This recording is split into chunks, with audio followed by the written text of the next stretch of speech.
just going to introduce a couple of things about our the project that Sam and I have been working on together, and then I'll let Sam introduce some of his projects, and we're going to do kind of a tag team type affair going between different projects. So Sam and I both set up a series of lectures called Conscious Isolation at the start of lockdown. So they're online lectures, and it kind of runs across different platforms. We were quite keen to make sure that it doesn't exclude people who don't use a particular platform. So it started off with mostly being based around a Facebook group, and then we've kind of extended it across a few different platforms during the time. So I'm just going to talk through a few of those platforms, and it's open to everyone. So if you haven't come across it already, please do check them out and join for some of our lectures. So yeah, we've got a Facebook group, which is where we advertise most of our lectures, and we also advertise some open calls. We've been running open calls. I think we're on our fourth exhibition now. We're on our fourth open call, and we post the selected images up on Instagram, and then we also record our lectures if the speaker's willing and happy for them to be public. We post them on YouTube as well. And then we've got a website where people can sign up for the lectures and see. So we've got a spreadsheet where we kind of list the upcoming lectures. I think we're on our 23rd lecture now. We've got quite a few more lined up. So they're running 3 or 4 a week. And we've also kind of done a few other projects as part of it as well, which I'm going to talk to you a little bit about at the end, because there's a few chances for you guys to apply for different things if you want to take part. So we'll kind of keep coming back to conscious isolation as well. And the reason for setting up this was kind of to try to give something back a little bit, because we've both had quite a few years at art school, and I for one feel very very lucky to have had 4 years at Glasgow and then 2 years at Royal College, and we just kind of wanted to offer something back to students and also professionals who might not have access to the same kind of lecture programs or the kind of open private views and openings that they would have normally. So yeah, that's kind of a little bit about conscious isolation. We're going to talk a bit about commissions, so I'm going to pass over to Sam. Thanks, Susie. I've got control now, is that right? Should have, yeah. So just down at the bottom. Okay. Just see if that's going to work. Yes. Okay, great. Okay, so hi all. Thanks ever so much for your time this morning. So I'm just going to go through a bit of a brief past with regards to my bio. I went to Wimbledon College of Art from 2005 to 2008. After 2008, I set up my studio, which was up to very recently in the countryside of Essex. Also, throughout the years of being at the RCA, I had a studio still out of campus that I could sort of visit and do whatever I might need to that I couldn't do actually at the Royal College. I then went to the Royal College in 2010 to 12, graduating in the summer of 12. After that, I've always had an involvement with the University of East London, teaching with them for the last 10 years. I've gone through all of the processes really, from being a technician to a BA tutor to my last post, which was an MA lecturer and tutor at University of East London under Grenville Davey.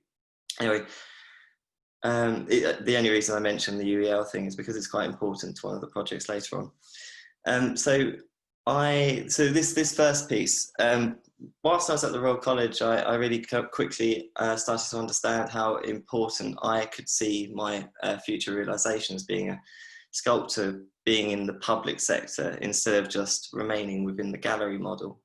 So I really sort of started looking for different projects which would enable me to develop a larger scale project, a larger scale, more ambitious project than what I'd usually be up against in the model gallery model sort of sector. This piece was part of a program called a Broomhill National Sculpture Prize, which every year, it's still going, it's a really good foundation. They select 10 individuals from the nation. You can be internationals as well, so it's not just Brits, it's you know, the world over.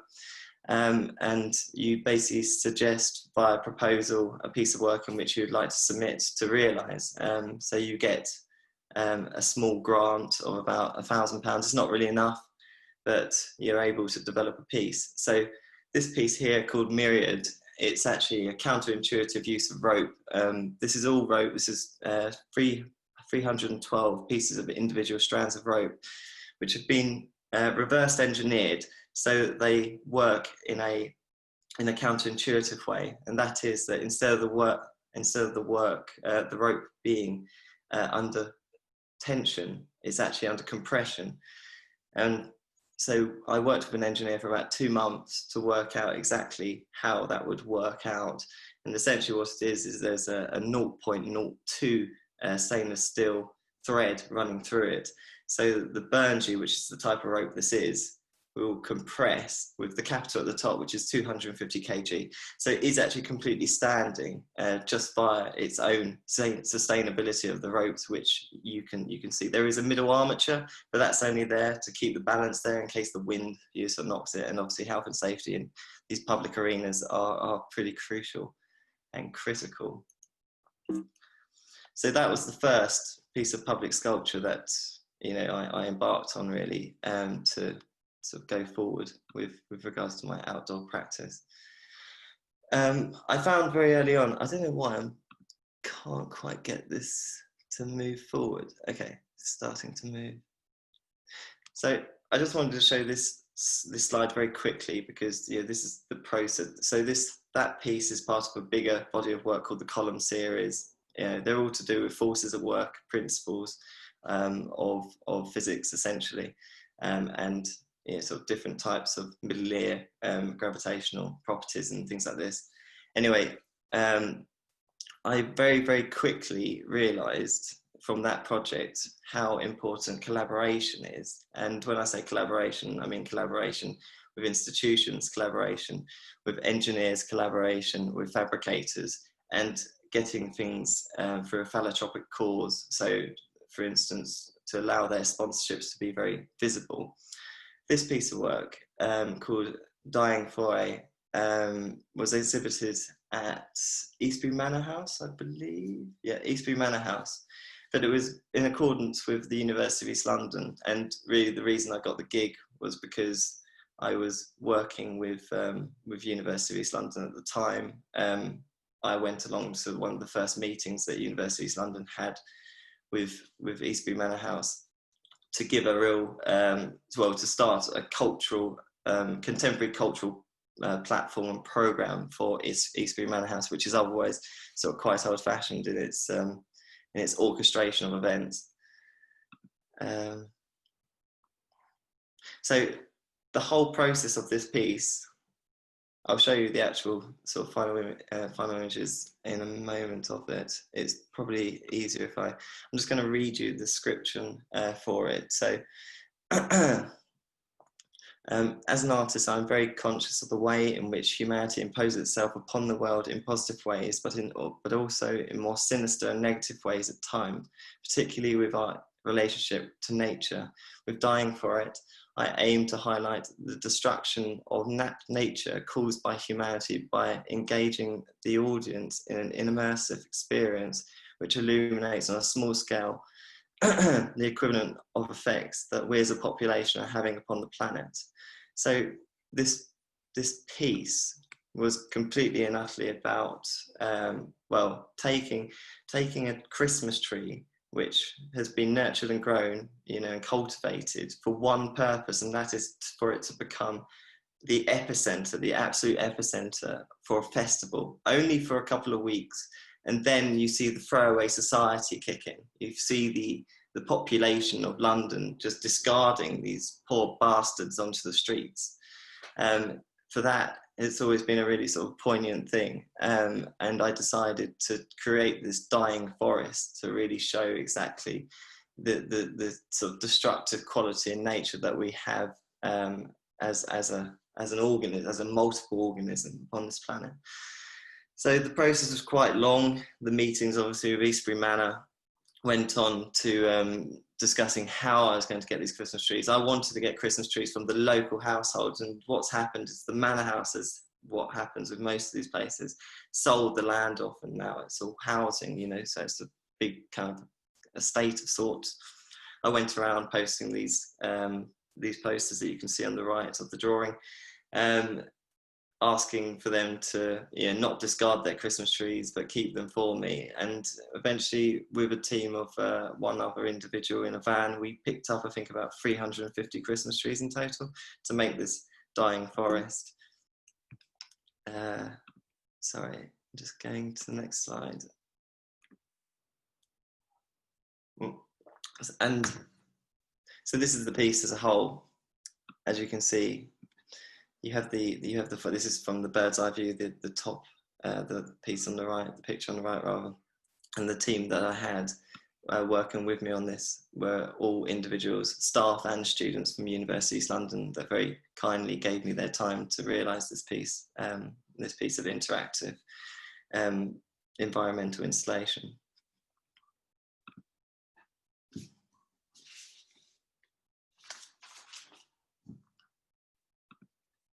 It's really jerky, this, when it's between two people.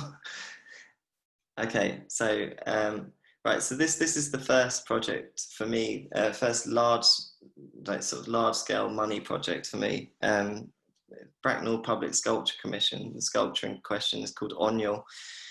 Again, the process of selection was quite laborious, as they always are, because they want to make the right selection on who it is that they choose. From 70 artists, I was narrowed down to 70. We had to make drawings and maquettes and then renders within computer models for us to basically be selected by the public. So quite an interesting process where the actual individuals of Bracknell were able to choose which piece of public sculpture they would like to see made a reality within their local area.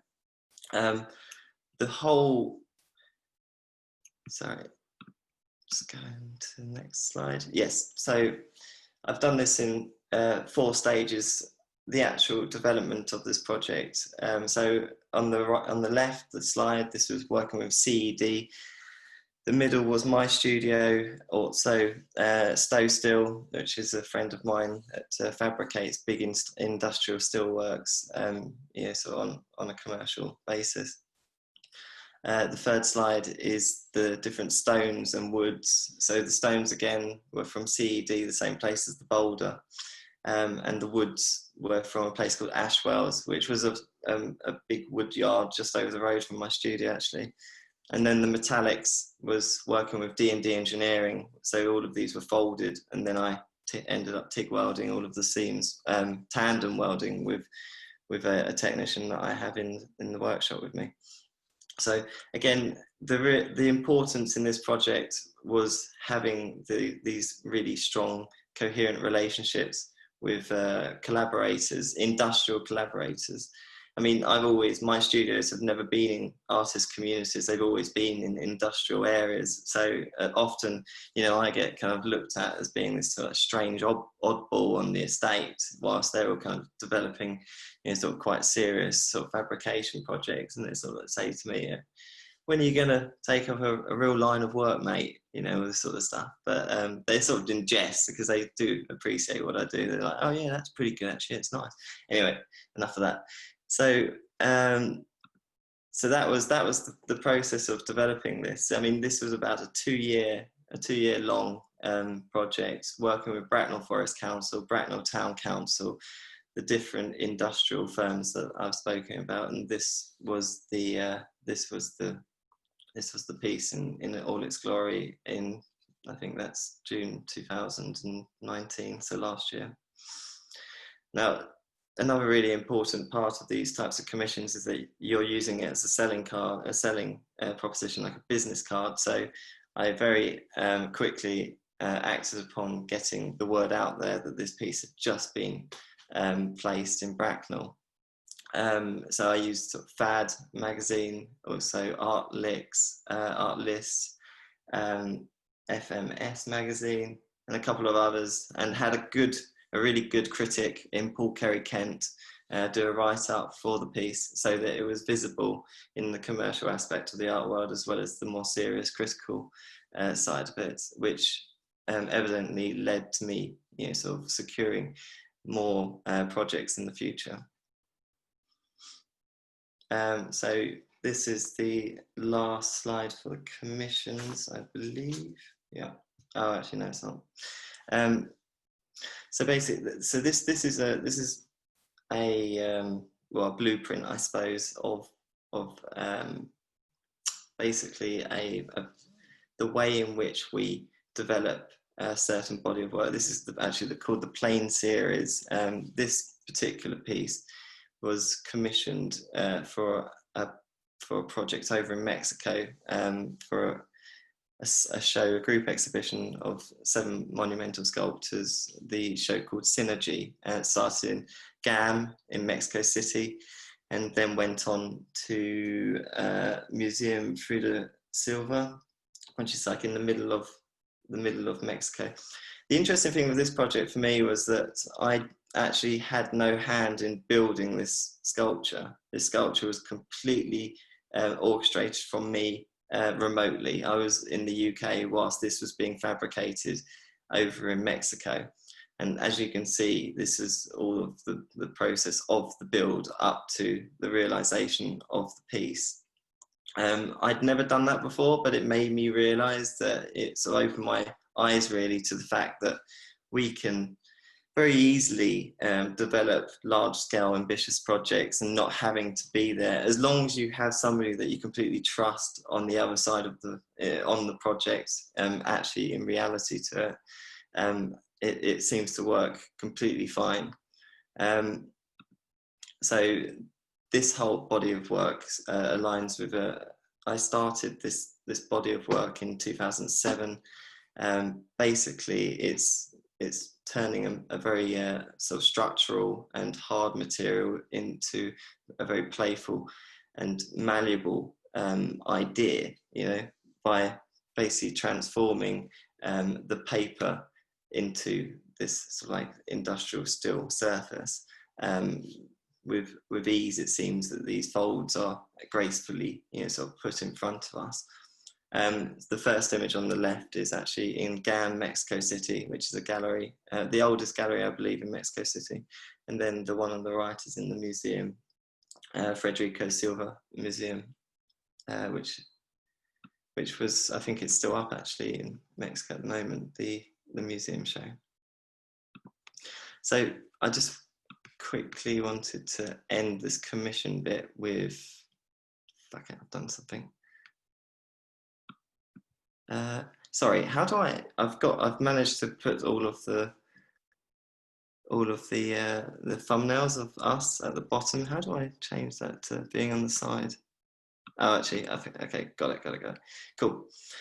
All right, so I just wanted to quickly discuss, this is the end bit of my commission bit, which I just thought it's quite good probably to speak about unrealized projects and projects which got pulled, because it often happens out of maybe sort of 5 projects that I'd go for, I'd only win one of them, and it's just not to be disheartened by it. There's lessons to every single project which I have had pulled, as there is every project that I've won, and which are valuable in taking forward with regards to your life experience as an artist. This particular project was a private commission in LA. Yeah, thanks. Oh, can I do that? Oh no, sorry, go back a minute, thanks.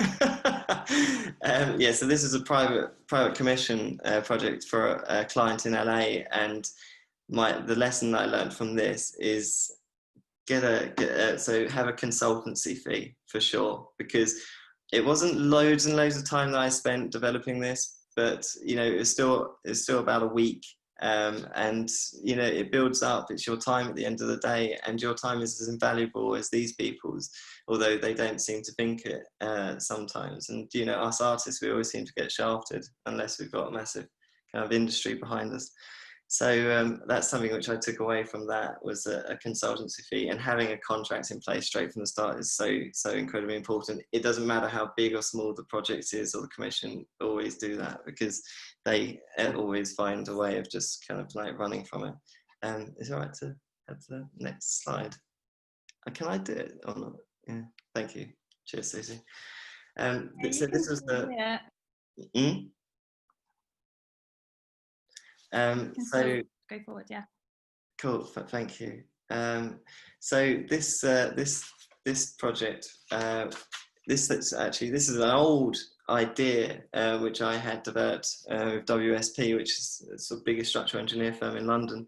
It was for a completely different project, which never actually got realised. But I saw that a commission opportunity came about for the Greenwich Peninsula. I mean, it wasn't a big budget, but I thought this sort of project I could make work in that budget. So yeah, I went forward with it. They wanted something directly related to these things called gasometers, which are also known as gas holders. The engineering term for it, though, is gasometer. Yeah, so I got shortlisted for it. I had the interview, and I mean, as with all interviews with regards to this type of project, you know, so that they're basically there. You're there for them to see if they can work with you and sort of suss you out. And I'd met a couple of the individuals, the engineers, the actual project coordinator before, but there were two other individuals which were at the meeting, and immediately I could see that they wanted something more traditional, and my line of inquiry with regards to this wasn't going to cut it. The first thing that happened was, I mean, one of the conversations that happened out of this was the lady, which I'd never met. She was sort of trying to give me a little bit of grief, and she sort of called me out, saying that a gasometer, I was using the term gasometer, isn't a gasometer, it's called a gas holder. And I can't step down, and I said, well, actually the engineering term for it is gasometer. So the advice there is, don't piss off the judges, because it won't get you very far. Although, you know, I think it's important for them to know. And the last slide on this unrealised part of this presentation, yes, that was just the format for the slides that I had to show in the presentation. Yeah, this one, which it's ended on a good note, because this was a project for Transport for London. I was working with a structural engineer called David Knight, who's absolutely fantastic. He came to me actually asking, oh, you know, would you be interested in doing a project for a pedestrian crossing for Transport for London? I'm really fascinated by Victorian engineering, and, you know, bringing Victorian engineering old into new. I thought, yeah, fantastic, count me in. We went forward with this project, you know, in I can't seem to get the slide to, yeah, okay, there it is. Yeah, so we developed the project together. I made a couple of maquettes. He put it through computer rendering. We sent the application off. We didn't get anywhere with this particular project. However, the nice thing about this is that the architectural firm in which David works with has come in touch with me very recently, asking me to work with them on future projects and endeavours, which is absolutely fantastic. You know, sort of starting in July of this year. So yeah, just wanted to end the kind of, you know, non-realised projects off with a good ending, as it were. Over to you, Susie. Okay. Yeah, I'm going to talk through a few of mostly my temporary commissions. I've done one permanent public commission, but I thought it'd be nice to contrast what Sam's been talking about with predominantly the temporary commissions that I've been doing since graduating from Glasgow in 2010. The first one was this one for the Saatchi Art Trail at the Big Chill Festival. And I got that pretty soon after graduating. I still didn't really have a studio at this point. And so it was a little bit of a kind of slightly strange commission in terms of, it was quite a big learning curve, because I got contacted by Rebecca Wilson, who was heading up like the Saatchi online art like forum at the time, and she asked me if I could do a light installation in the middle of nowhere in Hereford for this commission, and I was really interested. And then I didn't hear back from her for ages, and it turns out that she just got really busy and some things had been going on in her life and she just hadn't managed to respond. So in the end I heard back from her, and I think it was a month before the event, and at that point I was teaching full-time for the summer. So it was a really interesting experience because I still obviously wanted to do the commission, but I had to it was the first project where I kind of had to learn how to work remotely with the lighting suppliers, and also kind of juggle these things of, I'd never put electronics outside before. The budget was okay. It was, well, it was all right. It was a couple of £1,000, so it wasn't, oh no, actually no, sorry, it was £1,000. It wasn't that great for how much I kind of needed to do. So I kind of negotiated a deal with the lighting company that they would help me install. And then, so I had a guy with me for the whole day to install, and then I would de-install on my own. And then they would come and collect the equipment. So that was the kind of way of doing it where I didn't end up losing money. I didn't really earn any money, but it was a really good opportunity. And I think I learned a lot from this project, putting electronics outside, working with generators, working up trees and doing rigging as well. And that project led on to another small commission I did with the BBC in Scotland. They had this like shed inside their office space, and they had this rolling kind of, I guess it was a cross between a commission and a residency, because they asked 6 different artists to come up and put on an installation inside this shed. And they basically produced a film as part of the project. So it was a really nice thing to be working with these professional filmmakers and to get a film made at the end of it. So again, it wasn't a huge budget, but the film offer was a really nice thing to be part of. And then, yeah, just to give you an idea, so this is what Rebecca Wilson saw from the project. So she saw a piece that I'd made at Glasgow using glow sticks. And it was just a completely temporary thing. Like I had to reinstall it every day of the installation project. It was in my second year at Glasgow. So when she saw this and asked if it could be translated to the outdoor piece for Hereford, obviously it was quite a kind of interesting transition to take something that was so temporary and to make another temporary installation, but something that could withstand different weather conditions. And it was up for the entirety of the festival. So the festival build was about four days, and then the festival duration was that week. And it had a lot of people. It had to kind of withstand people at various different states of festivaling, kind of trying to use them as lightsabers and kind of tugging at them and trying to check whether they were real. So it was, again, quite a big learning curve for how to make things really safe and also really robust in outdoor settings. I've done a lot of kind of crazy one-day projects. So I'm going to kind of explain a few of those. I usually try not to say no to projects, even if they seem a little bit absurd to just do it for a day. So when I moved to Cambridge after graduating from Glasgow, and I eventually ended up working for Future City, who are quite a big public commissioner. I'll talk a little bit about that later in a bit more detail, but at this stage I wasn't working for them. I'd just kind of been put in touch with them and been put in touch with their curator, and she asked me if I was up for doing a one-day event at the Institute of Astronomy in Cambridge, and I was really keen, and so I came up with this idea, and it's something that I'd really like to try to translate into a permanent piece one day, because it definitely could be made very easily out of metal or stone, but at the time it was just for one day. So I had to come up with a kind of material that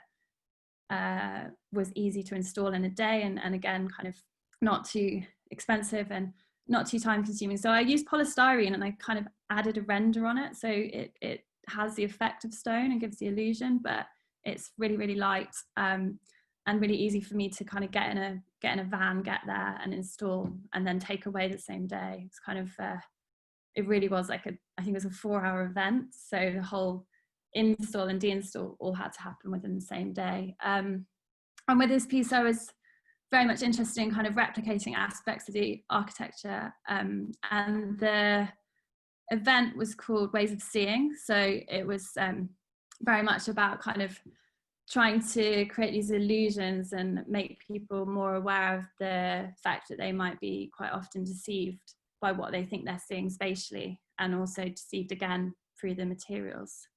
So it was, yeah, a really fun project, and it was good to work with the curator, and it was great to be working with Future City on that.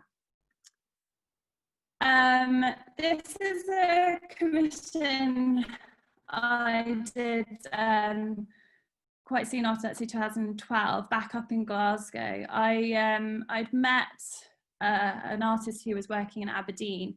Through first graduation, I didn't really have access to facilities, so I spent a lot of time just kind of doing a lot of online things, which is how Rebecca Wilson found me through Saatchi online. I spent a lot of time like uploading my work onto online platforms, and I met Jen Argo through an online platform, and we applied to be part of Glasgow International, and through this collective called The Mutual. And we did this kind of in the lead up to this kind of public art commission. We basically created the work separately in our studios. Mine was in Cambridge at this time and hers was in Aberdeen. And we did all our correspondence about the commission publicly online. So everything from, like, damn, we've forgotten to order that material, to actual kind of conceptual considerations. And we thought it was quite a nice aspect of a public project to make it really transparent and really kind of not edit what we let the public in on. This was also a big learning curve because our piece actually got taken away, and we don't know why. I think maybe for the metal, but about 4 days into the project it disappeared. And I like to think that maybe someone just really liked the work because they also took the plastic and the plants. But it was a really big kind of learning experience of what do you do in that situation. So we very quickly reacted by trying to make sure that we still had some aspects of the work somewhere publicly. So we got in contact with the Lighthouse in Glasgow, which is a design museum, and we asked if we could have some digital aspects of the work shown there. And so they showed a film we'd made and some visuals and some text in the Lighthouse. So we just kind of redirected people. And the piece was called Void, so we kind of just made a bit of a play on the fact that the void was now realized. So yeah, again, kind of a learning experience, like even if it's a temporary piece, like fix it down better, or I don't know, come up with better solutions for security, or kind of paying, you know, if it's a week-long project, is there a way of paying someone to keep an eye on it? Or I don't know, there's many thoughts on that, but yeah. Couple of projects. I worked in Cambridge for 5 years after graduation, and it was really good in a way because it's a smaller city, so I felt like I could kind of make more of an impact in a way, and kind of a lot of projects opened up in a way that they might not so easily do in London. So I did quite a lot of work where one project would lead to another. So I got commissioned to make a piece alongside another artist, Sue Shepherd, for when the Tour de France came through Cambridge. And this was kind of initial experiments into thinking about how I could I'd started using neon a lot. So I had a bit more control over manipulating light, because the kind of stick fluorescent lighting I'd been using for things like the Saatchi Trail, it was fun, but it didn't have as much in terms of sculptural kind of qualities as I wanted. So both these pieces are coded so that like one spoke kind of flickers and goes on at a time, like one goes on, next one, it kind of then starts to look like it's spinning, and it becomes quite hypnotic.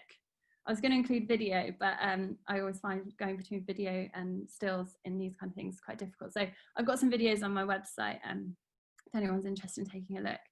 And the same with this had a sensor. So this was triggered basically by a person walking past, and then the lights would flicker on and off one by one on each structure, and it gave the illusion that the piece was rolling. Again, this project was done for a one-night event, was quite well paid, and luckily I got to keep the work afterwards. So I made it in a way where I could basically keep it, like it could be indoor or outdoor, and it could be temporary or permanent. So as a result of making this for one night, I've then shown it indoors. Actually, Sam and I showed in a show in Mile End before we met. We showed together, and I showed it there, and then it got shown in a sculpture park for about 7 months, a couple of summers ago. So I kind of tried to, even if it's with temporary projects, where possible, make them so that they can be external or internal, and kind of make them in a way where they can be re-shown elsewhere. So kind of maximize on each project. Just to give you a bit of an idea of the kind of process behind these. So behind these works, like behind the spinning one, there's a load of different electronics, and I kind of have to work out the sequencing through different spreadsheets, and I often make animations as well. And then I work with a company in America who are probably the most experienced in terms of coding neon.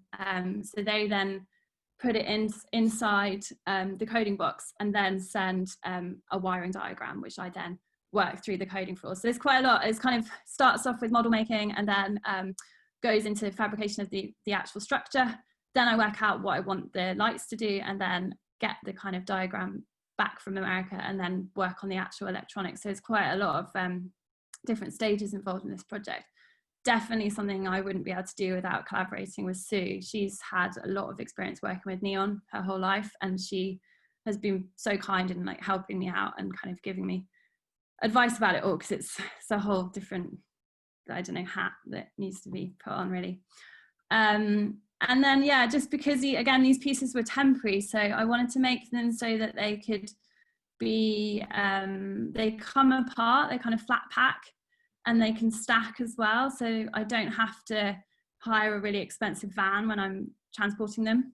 And also I don't have to kind of be too concerned about how much room they take up in the studio, because each piece kind of comes apart. They can kind of stack up very, very, very fairly compactly in the studio. So again, it's like, I hate kind of having these works that you make and then you've got them forever, and they're just kind of a real burden on your studio space. So this was really important as well, because I had a big studio in Cambridge, and a big yard, which you can see here. And then I moved to London, and suddenly the studios get a lot smaller and the doors get a lot smaller. So it was good to kind of consider these design aspects in the project. It made the electronics a bit trickier, like trying to make electronics that can come apart when the structure comes apart is a bit trickier, but I definitely think it was worth considering at the early stages of the design process for these pieces.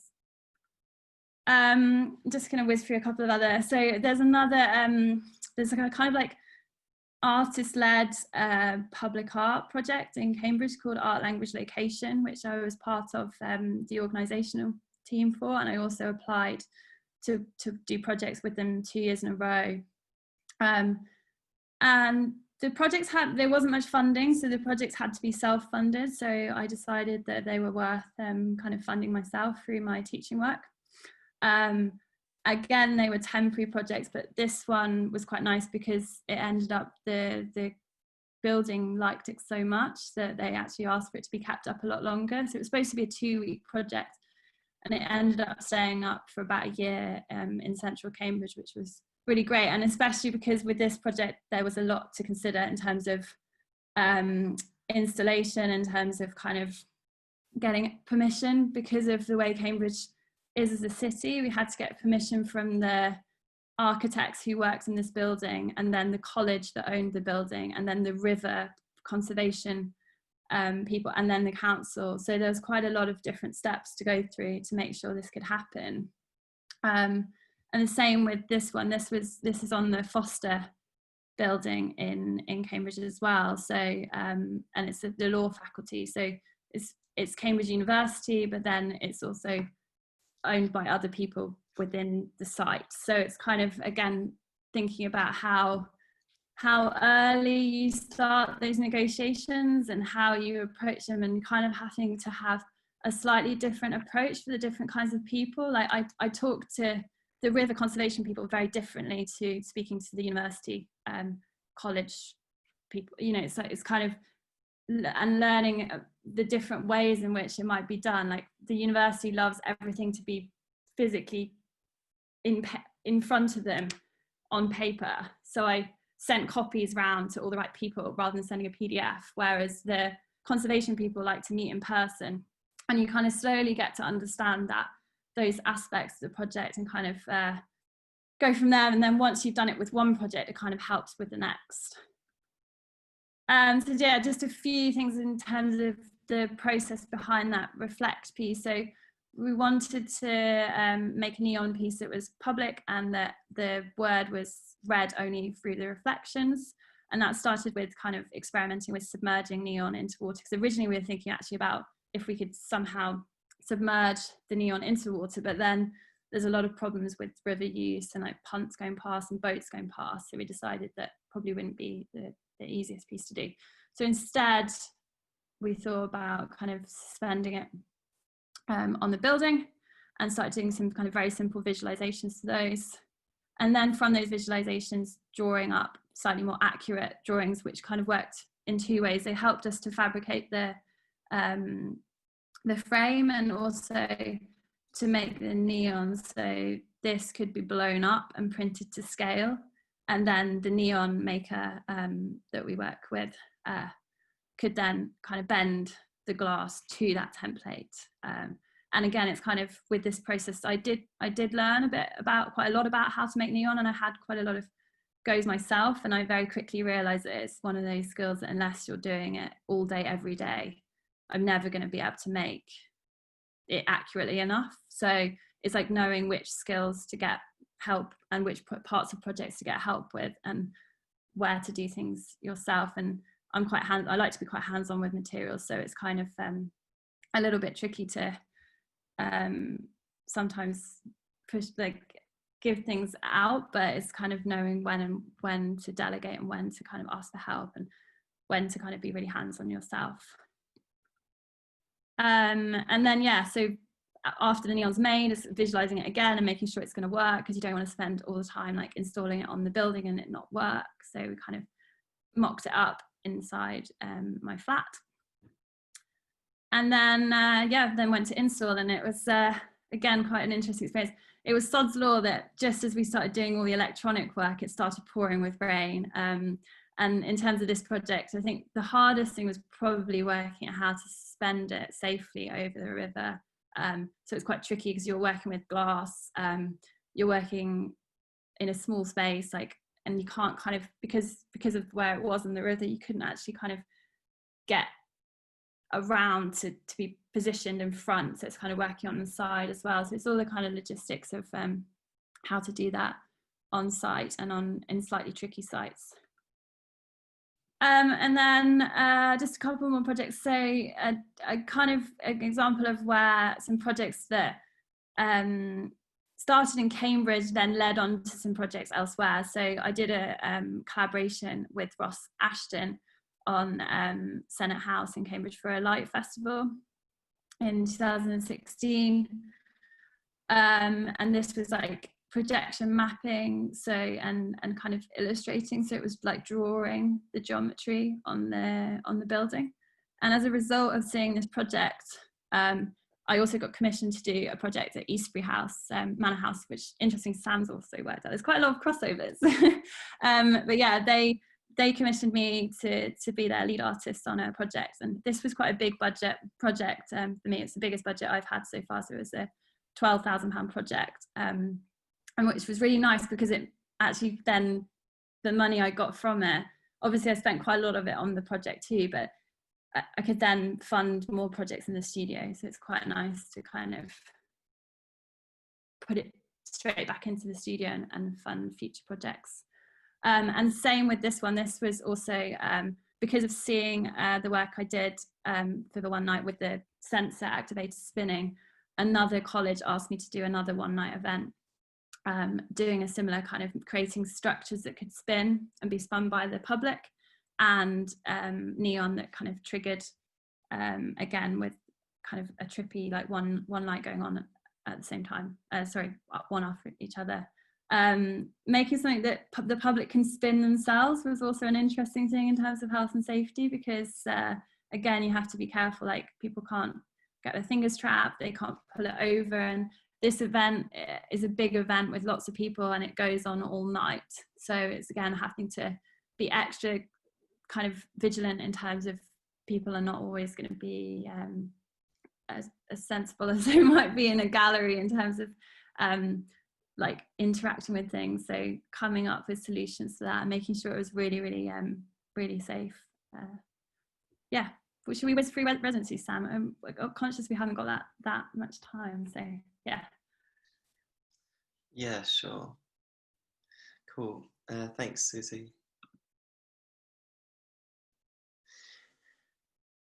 I don't know why. Do I have control? I do. Yeah. It's just really jolty, isn't it? Okay, so yeah. So first off, I just want to say I'm not really one for actually residencies. I've not taken part in too many, over the course of my professional existence. I've only done 2. One was in 2008, which lasted for about 9 months, and this one, which is at Casawabi Art Foundation. Now, there's only 2 premises in the world. One's in Mexico, which is here in Oaxaca, and the other is in Japan. So I just basically wanted to speak quickly about the whole kind of the experience and what we got up to. What I found was really, I mean, the setting is absolutely marvelous for a start. I mean, you're on the Pacific. You're on the Pacific West, absolutely beautiful setting. The people are lovely. The culture is fantastic and vibrant, and you're not in bad digs either, as you can see. So basically, I started off in the same way that I always start off on a project. I first started to develop what I wish to do via drawings. So with Casawabi, what you have to do is you have to execute a piece for their private collection, so a piece which they keep within their own archives, and the secondary, or the primary piece really, is making a sort of interacting with the immediate population in one way or another. That's sort of like bettering their existence through a functional thing, or bettering their existence through a visual object for their sort of immediate town or village. So basically, I had these. Also, they ask you to sort of develop a concept of sorts before you get there. Anyway, these 2 drawings, the one on the left is the piece which was for their archive, and the one on the right was for the public intervention. So I'll just go to the next slide. Now, the reason I don't get so involved in residencies personally is because I need a really kind of sort of functional and well put together workshop, and also the individuals that I work with on a day-to-day basis are sort of paramount to my practice's existence really. But saying that, going to this residency program and experiencing this whole sort of setup completely opened my eyes to how you can develop things in very different ways, and it did give me a hell of a lot of insight to that. For instance, I mean, the Mexicans, they have a very, well, obviously it's a very Spanish culture, so it's a bit more laid back. There's not really too much health and safety. You can get away with bloody murder, quite literally. But I don't know if you can see in this, in the bottom right image, I mean, this is actually a metal workshop, and in the background you can see a line with clothing up. That's just how, I mean, their fabrication area is also their sort of living on a day-to-day basis. The top image is a wood workshop, which was far better sort of suited, and something which you could more so see in a country like the UK or anywhere in Europe. Not to say that there's any rights or wrongs. There really is no rights or wrongs in, you know, how one sort of develops himself in the world, but and there is something really beautiful and lovely with how these individuals sort of go about their day-to-day lives, and the fact that they actually have a really decent existence. The bottom left is the individuals that were on the residency with me during this time. So yeah, because Kassawabi doesn't really have its own facilities, we had to go out and outsource and actually kind of, like I say, interact with the immediate public and population, people which had different skills. So I decided to develop this piece, which was called Our Legacy, which was essentially kind of like if you could imagine a soil sample, a core soil sample. They usually do this in sort of like colder areas where, like the northern, southern sort of poles, where it's a lot, you can get quicker responses to environmental and global change to that of, you know, sort of soil samples. So it essentially is a metaphor for, you know, humanity's legacy within this, upon this planet, and our legacy being this line of, this veneer of trash, you know. I wanted to make it functional so that the public could use it on a day-to-day if they so wished, and, you know, being a hot place, a roof of sorts, which they call a paella. What do they call it actually? Fuck it, I've completely forgotten what the word for a roof is. Anyway, I made a shelter.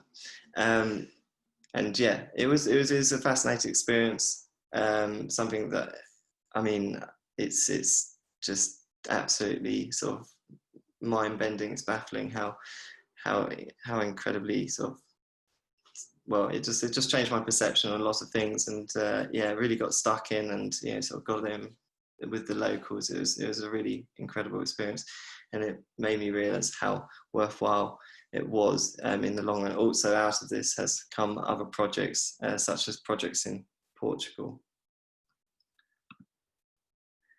I think it's over to you, Susie. Yes. I'm just going to quickly talk about a few residencies I've been part of, and then we're just going to talk a little bit about a few future projects, and then we'll do questions. So first residency I was part of was whilst I was still at Glasgow, and it was in the summer before my final year, and it was to go and spend a week in Finland. We were put up in a house as a group of artists, and we discussed ideas around urban space, and it was mostly around discussion. Like the whole point of the residency was to put artists together to discuss things, and there was less pressure in terms of actually producing work, but we did all kind of do a few performative interventions around the town Riihimäki, and yeah, and it's been nice because I've still got connections with quite a lot of the artists from this project, and still kind of having discussions with them and following their work, and vice versa, which is nice. And then the next residency, just quickly talk about, is quite an unusual one. It's in a law firm in Cambridge, and they asked me to come and be their artist in residence. I don't think they'd ever really had an artist in residence before, and I met one of the guys who worked for them at a like arts networking event. He was there trying to kind of talk about this. He'd done this like Top Trump's pocket pub idea, and he like spent this hour like chatting to me about this, and then right at the end he asked what I did, and I said I was an artist, and he asked if I might be interested in going in to be their artist in residence. And at the start it wasn't a monetary thing. It was just more like they said they would produce some work for me. They didn't have an artist fee, but they would like basically produce like some photographic work for their spaces, and they would pay all the production costs, and then I would get the work back at the end. And it's actually still there, which is quite nice, and it's also then led on to quite a lot of more monetary things. So they then asked me to do some projects for them in their offices in London, and also in Singapore, which were paid, and production and artist fee. And then they also sponsored me to do some kind of other projects. Some of the lighting projects I've done, they've been sponsors, and it was completely just an external project for them. They just wanted to support it. So that's been quite nice to see how I wouldn't always advocate for doing stuff for free, but initially stuff that's not so well paid can then lead on to things that are more well paid, and also international, which is nice. They also got me a solo show in London as well, in the bottom of their other office space in the city. So that was a good experience.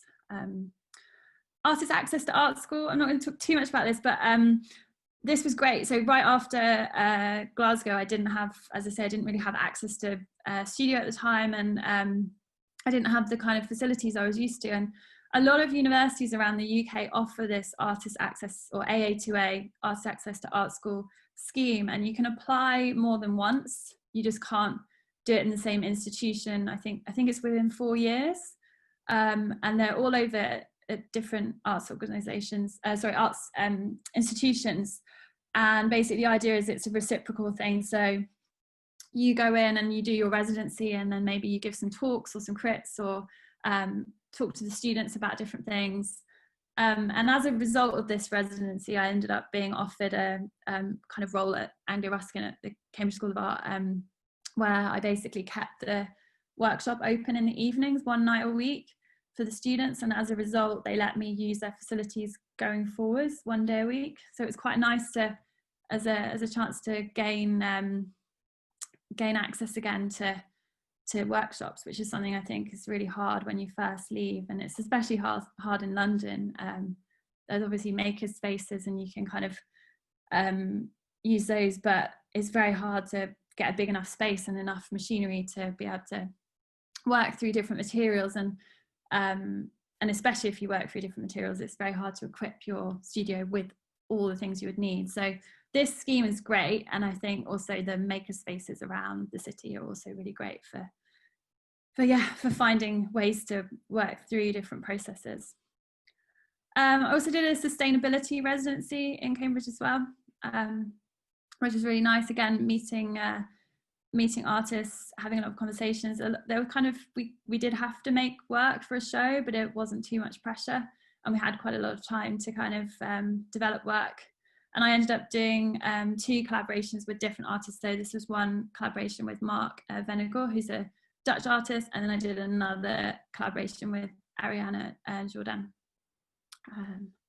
And then a residency that was all about professional development. So the whole residency was bringing in different speakers to talk about talking about how to write an artist statement, how to give a presentation, how to get funding. And this was run by Mark Devery Project. So if you don't know about them, definitely check them out. They're always running professional development things for artists and events. And then at the end of the residency, we put on a show together. So it was kind of, I think about 4 months after residency, we went back up to Manchester to put a show on. So it was a really nice and quite unusual residency, I think. I feel like I learned a lot on it. There's so much guidance in terms of being a practicing artist. This was a real kind of, I didn't have to apply for it. This just happened out of sheer luck. So I had a bit of a bad experience with a fabricator in London. He was really I went in to try and get some things made with Core 10, and he was just a bit sleazy, to say the least. So I really didn't want to go back to him. So I did some research to find other fabricators that had a lot of experience working with Core 10, and I found this amazing fabricator called Benson Sedgwick out in Dagenham. And I went to see Barry, who runs the business. He was like, come and see what we do. And it's amazing. They fabricate sculptures for like some of the world's top sculptors, and they kind of had this unofficial residency program going, and they asked me if I wanted to be their next artist in residence. So as a result, I did a year-long residency with them, where I could go 2 or 3 times a week and use their facilities, and also use their scrap metal, which was amazing. Just go and raid like a bronze bin and just get loads of bits of bronze and start playing around with it. And they helped me learn new skills with welding. So I could already weld, but they taught me how to TIG weld. They let me drive their forklift. They gave me like access to their truck so I could transport materials. It was really great. And as a result of this, I felt like I really wanted to make sure there was an end point for residency. So I applied to put on a show at the end of it in Bermondsey. So this is an example of the show. And then I also wanted the works to kind of live on afterwards. So then I found homes for them. Instead of putting stuff in storage before a Royal College, I really wanted to get stuff out and about. So I lent a lot of works to different people to put in their gardens or in their homes. And they're kind of, some of them are still out and about now. So it was nice to have this residency that had two different end outcomes.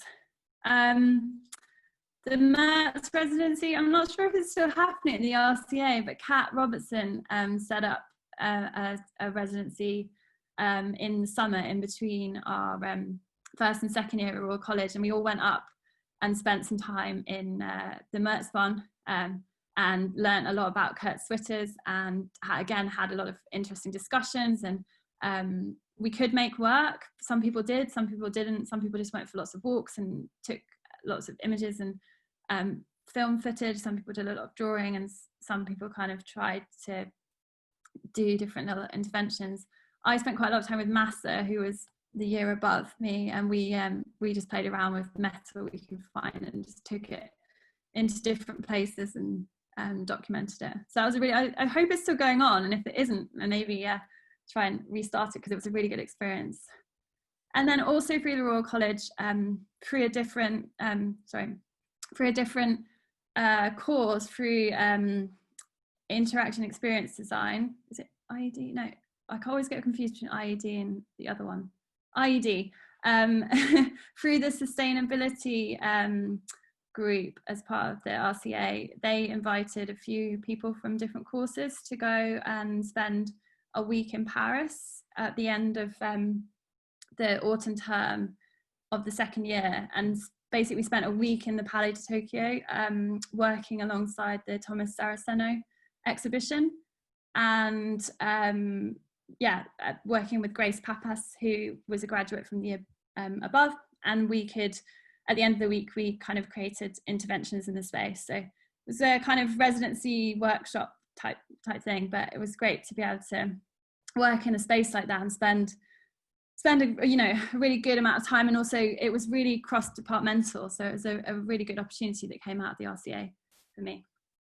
And then another thing that came out of the RCA, which was at the degree show, Standpoint, so the curator from Standpoint, Emma Kelly, saw my work and invited me to apply for, they just did a pilot scheme of residencies.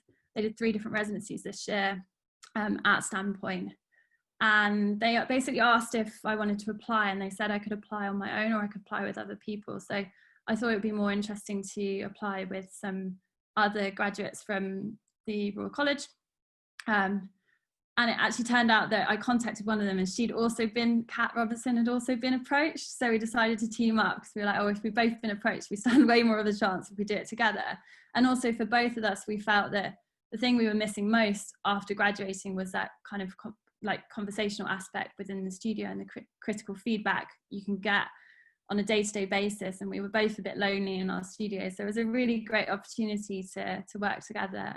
We were there with Veronica as well, Nikirk, for 6 weeks, and we were allowed to kind of access the resident studios and the workshops at Standpoint, so the printmaking studio and also the ceramics, and we were kind of able to get some advice from the very experienced artists who work in that space. And at the end we put on an exhibition, and that was, I think, about a month before lockdown, so it was a really great experience to just get it in right before this all kind of happened. We've got probably a few more slides left for future. I'll keep going. So future things it's kind of current and future, so I'll just whiz through them really quickly. I set up a residency at the start of lockdown, because again, I thought that one thing that I would miss the most would be conversations with artists. So we've been having online conversations every week, and lots of socials, and we've been developing work each week based on a word that we come up with each week. Can't remember what the word is this week. I think alert was a couple of weeks ago. And yeah, we just have a conversation, and through that conversation come up with the word, and then we make work in response to that. I also had a residency that I'd been it was supposed to go to the Atacama Desert in Chile, so I'm hoping that that will happen again next, maybe next summer, and go and spend a month in the desert work.